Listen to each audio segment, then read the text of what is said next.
নমস্কাৰ মৰমৰ ছাত্ৰ ছাত্ৰীসকল আজি আমি পঢ়িম দশম শ্ৰেণীৰ গণিত বিষয়ৰ দ্বিতীয়টো অধ্যায় বহুপদ অথবা পলিনমিয়েল। এই বহুপদ আৰু পলিনমিয়েল এই পাঠটোৰ গভীৰতালৈ সোমাই যোৱাৰ আগতে আমি ইয়াৰ লগত জড়িত কিছু সৰু সৰু কথা এবাৰ আলোচনা কৰি লওঁ। এই সৰু সৰু কথাবোৰ আমি যদিওবা নৱম শ্ৰেণীত আগতে পঢ়ি আহিছোঁ তথাপিও এবাৰ মনত পেলাই লওঁ যাতে আমাৰ পাঠটো অলপ সহজ হৈ উঠে। আহাচোন তেন্তে প্ৰথমতে আমি পঢ়িম ধ্ৰুৱক। ধ্ৰুৱক কি আমি সকলোৱে জানো। ধ্ৰুৱক কি আমি ব্যৱহাৰ কৰি থকা সকলোবোৰ সংখ্যা, সকলোবোৰ পজিটিভ সংখ্যা, সকলো নিগেটিভ সংখ্যা, সকলোবোৰ ফ্ৰেকশ্যন, এই সকলোবোৰকে আমি ধ্ৰুৱক বুলি কওঁ। যেনে 1, 2, 3 পৰা আদি কৰি সকলো পজিটিভ সংখ্যা, -1, -2, -3 পৰা আদি কৰি সকলোবোৰ নিগেটিভ সংখ্যা, সকলোবোৰ ফ্ৰেকশ্যন,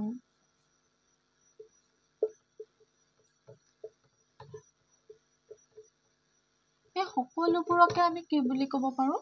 ধ্ৰুৱক। কিয়নো এই সংখ্যাবোৰৰ মানটো ই 1ৰ মান হওক, -2ৰ মান হওক, কোনো ক্ষেত্ৰত সলনি নহয়। ই কাৰোবাৰ লগত পূৰণ হ'লে হয়তো ইয়াৰ মানটো যিকোনো ধ্ৰুৱকৰ লগত পূৰণ হ'লে ইয়াৰ মান সলনি হ'ব পাৰে, কিন্তু ইয়াৰ নিজস্ব এটা মান আছে। গতিকে এইবোৰক আমি ধ্ৰুৱক বুলি কওঁ।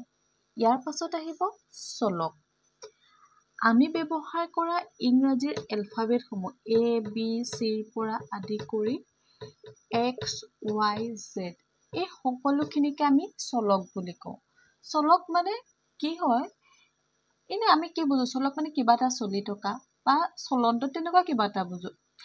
তাৰ লগত মিলাবলৈ গ'লে ধৰা এৰ মানটো প্ৰয়োজন সাপেক্ষে আমি যিকোনো এটা ধ্ৰুৱক ব্যৱহাৰ কৰোঁ। যেতিয়া যিটো প্ৰয়োজন হয় সেইমতে আমি ইয়াত এৰ মানটো সলনি হৈ থাকে। গতিকে ইয়াক আমি কি বুলি কওঁ? চলক। চলক মানে কি? ইয়াৰ নিজস্ব এটা মান নাই, নিজা মান নাই। প্ৰয়োজন সাপেক্ষে ইহঁতৰ মানখিনি আমি সলাই থাকিব পাৰোঁ, যিকোনো ধ্ৰুৱক আমি ব্যৱহাৰ কৰিব পাৰোঁ। এতিয়া চলক আৰু ধ্ৰুৱক কি বুজি পালোঁ। সেই চলক আৰু ধ্ৰুৱকৰ লগত সংগতি ৰাখি আমি কি পঢ়িম? বীজগণিতীয় ৰাশি। এতিয়া আমি পঢ়িম বীজগণিতীয় ৰাশি। আমি যে এতিয়া পঢ়ি আহিলোঁ চলক আৰু ধ্ৰুৱক, এই চলক আৰু ধ্ৰুৱক লগ লাগিয়ে বীজগণিতীয় ৰাশি এটা তৈয়াৰ হয়। এই লগ কেনেকে লাগিব?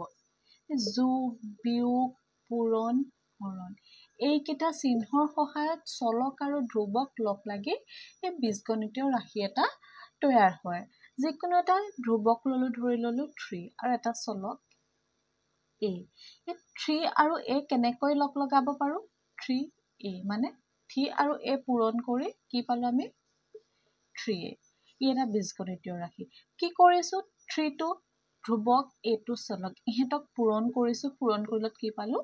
3। ইহঁতক কিহেৰে সংযোগ কৰিলোঁ? পূৰণেৰে। গতিকে ই এটা কি হৈ গ'ল? বীজগণিতীয় ৰাশি। ঠিক তেনেদৰে 3A + 4B ইয়াতো দুটা পদ ইহঁতক একোটাকৈ কি বুলি কওঁ আমি? ইহঁতক পদ হিচাপে ধৰোঁ। ইয়াত দুটা পদ লগ লগাইছোঁ, ইও এটা বীজগণিতীয় ৰাশি হৈ গৈছে। 3A + 4B হ'লনে? ঠিক তেনেদৰে 6P + 9Q + 4 ইও এটা বীজগণিতীয় ৰাশি, নহয় জানো? এই বীজগণিতীয় ৰাশিবোৰক চোৱাচোন, চলক আৰু ধ্ৰুৱকক আমি কিছুমান চিহ্নৰ সহায়ত সংযোগ কৰিছোঁ আৰু ই বীজগণিতীয় ৰাশিলে তৈয়াৰ হৈ গৈছে। এতিয়া ইয়াৰ এটা পদ বুলি কওঁ। ইয়াত কেইটা পদ আছে? দুটা পদ আছে। ইয়াত কেইটা পদ আছে? তিনিটা পদ আছে। এটা পদ থাকিলে কি বুলি কওঁ? একপদ। দুটা পদ থাকিলে দ্বিপদ। তিনিটা পদ থাকিলে কি বুলি কওঁ? ত্ৰিপদ। এটা পদ থাকিলে একপদ, দুটা পদ থাকিলে দ্বিপদ, তিনিটাকৈ পদ থাকিলে ত্ৰিপদ। ধৰি লোৱা 3A + 5A ই একপদত পৰিব নে দ্বিপদত পৰিব? ইয়াত দেখাত কিন্তু দুটা পদ আছে, নহয় জানো? কিন্তু 3A + 5B 28A + 5B যোগ কৰিলে কি পাওঁ? 8A। গতিকে ই কি হ'ব? একপদ। কাৰণ ইহঁতক যোগ কৰি আমি এটা পদ পাইছোঁ। গতিকে ই একপদ। কেতিয়াবা যদি এনেকুৱাকৈ দিয়ে আমাক ই একপদ হয় নে দ্বিপদ হয় সোধে, তেনেহ'লে আমি কি বুলি ক'ম? ই একপদ। যেতিয়া ইহঁতৰ চলককেইটা একে হৈ থাকে, ইহঁতক যোগ বা বিয়োগ বা পূৰণ আমি কৰি ল'ব পাৰোঁ। গতিকে ই ক'লৈ পৰিৱৰ্তন হৈ যায়? একপদলৈ পৰিৱৰ্তন হৈ যায়।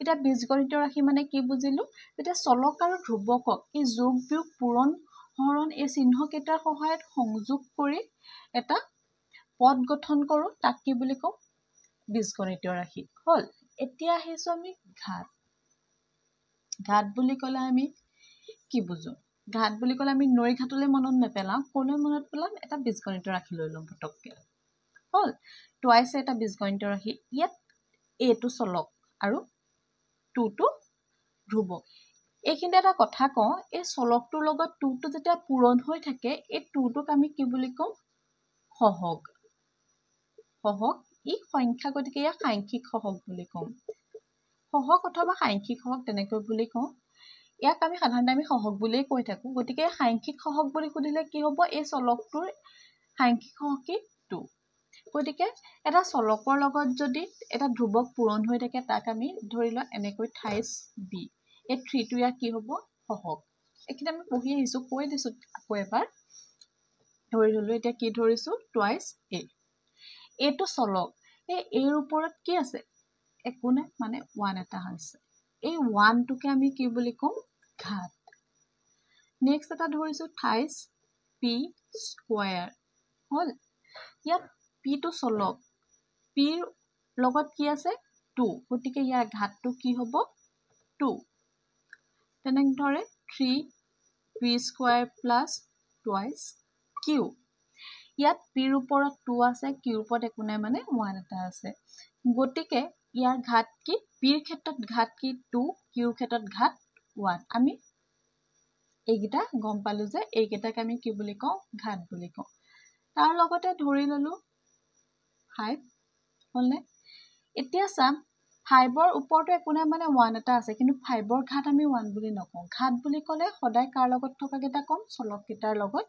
থকা গিটাৰ কথাহে কম এতিয়া আমি ঘাত কি বুজিলো এতিয়া এই কল ঘাতৰ লগত জড়িত এটা নতুন এটা ৱৰ্ড মাত্ৰা মাত্ৰা বুলি ক'লে এটা বীজগণিত ৰাশিত কেইবাটাও ঘাত থাকিব পাৰে নহয় জানো ইয়াতে চোৱা দুটাকৈ ঘাত পাইছো ইয়াৰ ভিতৰত আটাইতকৈ ডাঙৰটো কি 2 আটাইতকৈ ডাঙৰ এটা বীজগণিত ৰাশিত থকা আটাইতকৈ ডাঙৰ ঘাতটোক আমি কি বুলি কওঁ মাত্ৰা ঠিক তেনেদৰে 6x to the power 4 plus 5y to the power 2 plus 2z to the power 1 plus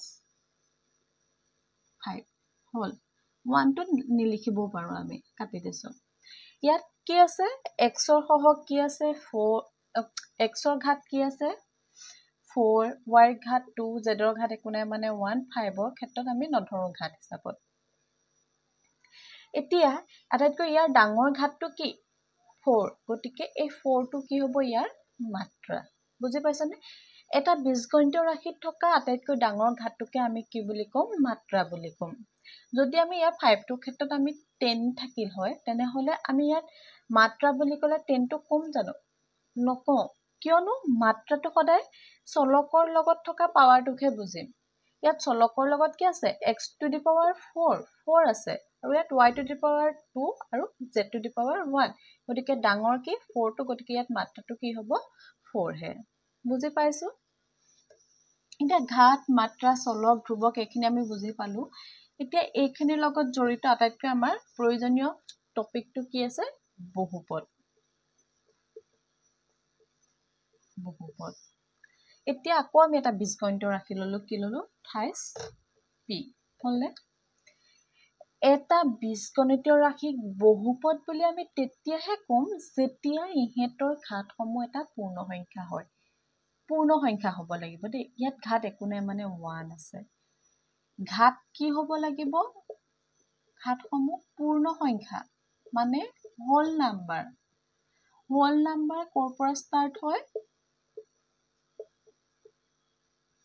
0 1 2 পৰা আদি কৰি সংখ্যাবোৰক আমি কি বুলি কওঁ হোল নাম্বাৰ এটা বীজগণিত ৰাশিত যেতিয়া ঘাতসমূহ 1 মানে 0 ৰ পৰা আদি কৰি 1 2 3 4 থাকিব অৰ্থাৎ পূৰ্ণ সংখ্যা থাকিব তাক আমি কি বুলি কম বহুপদ ইয়াত 1 আছে ই পূৰ্ণ সংখ্যা গতিকে ই এটা বহুপদ হয় ঠিক তেনেদৰে twice a square plus 3b ইয়াত ঘাতসমূহ এটাত 2 আছে এটাত 1 আছে গতিকে ইও এটা বহুপদ নহয় জানো ঠিক তেনেদৰে আৰু এটা যদি আমি ধৰো 6x4 plus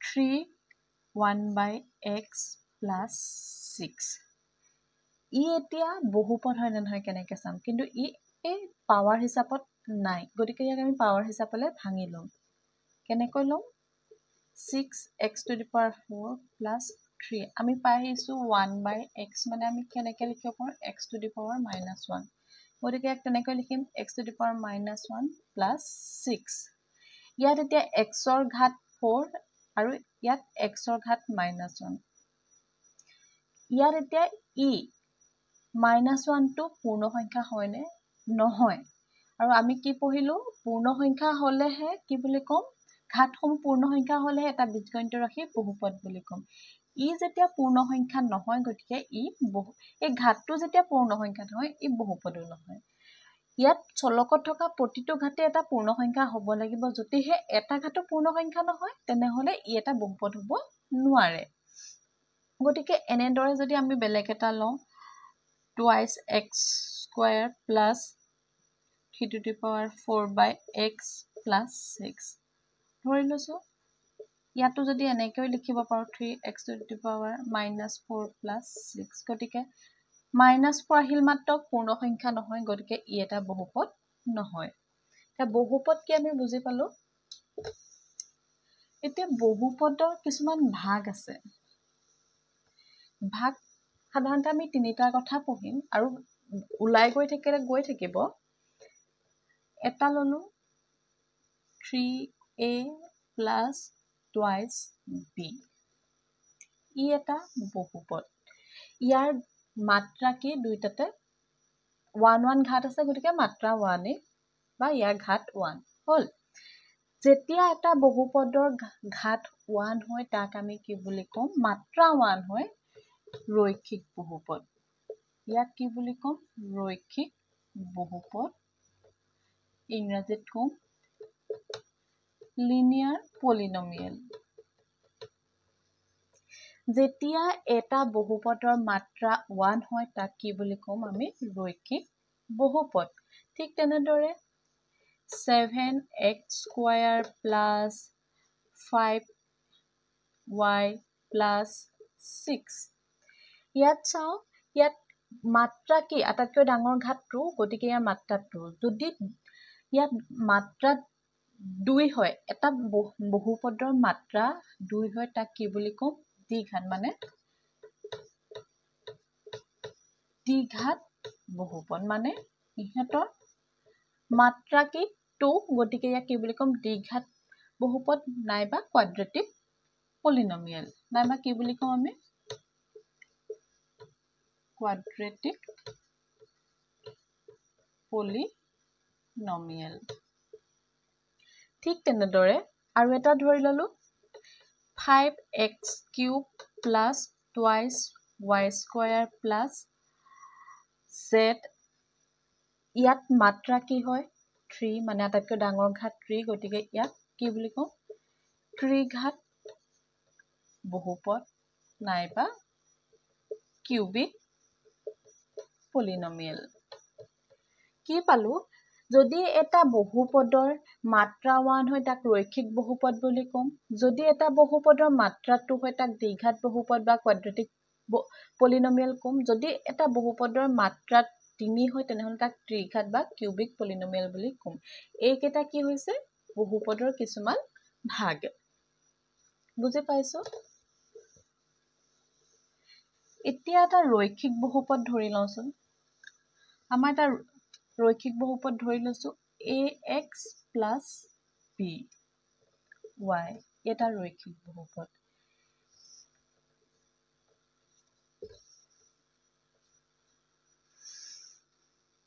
এতিয়া আমি পঢ়িম zeros of the polynomial মানে বহুপদটোৰ শূন্য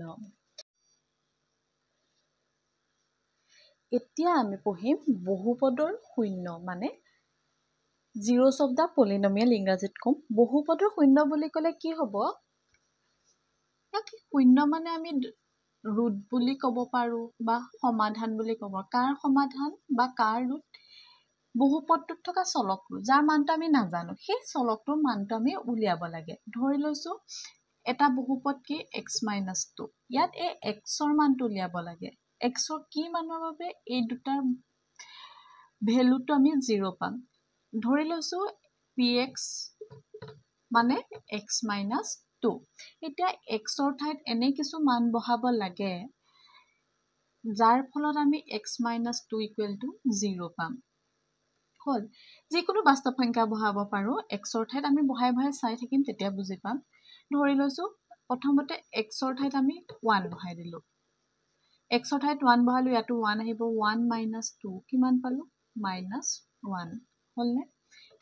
xৰ ঠাইত আমি 2 বহালোঁ, কি পালোঁ? 2 - 2 = 0।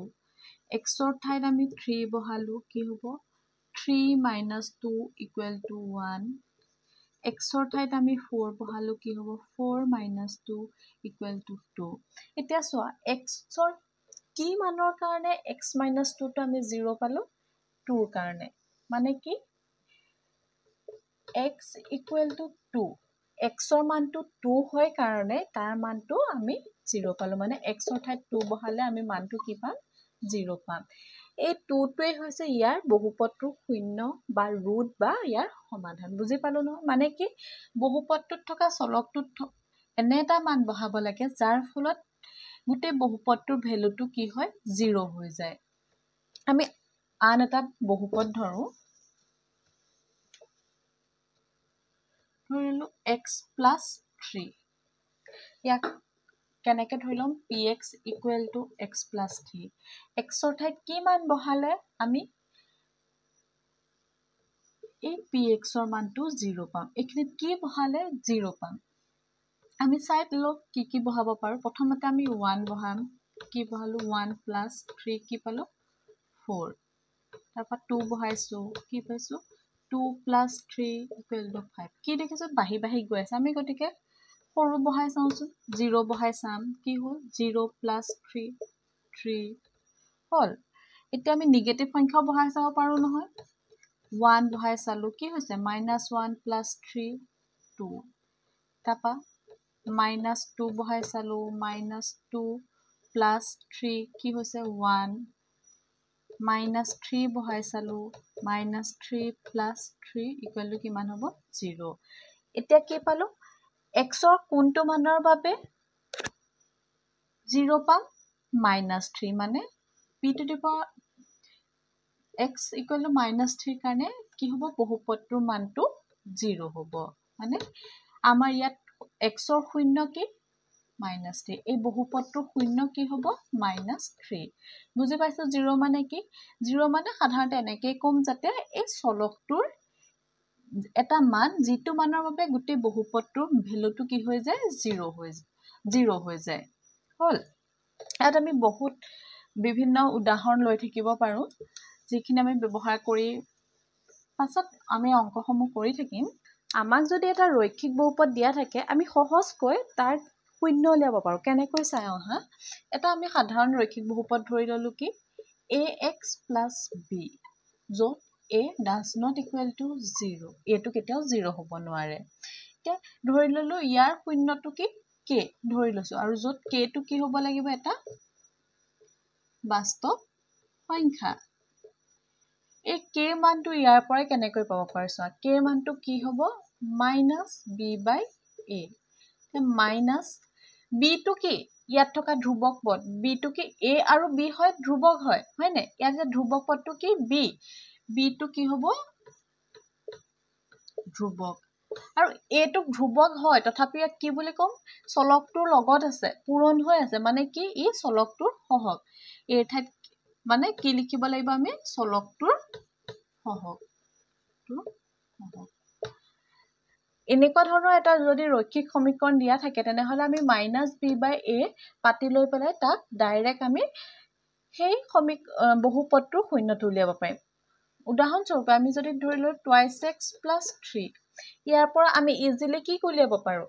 বহুপদটোৰ শূন্য উলিয়াব পাৰোঁ। কেনেকৈ? শূন্য ধৰি লৈছোঁ k কি হয়? -b/a।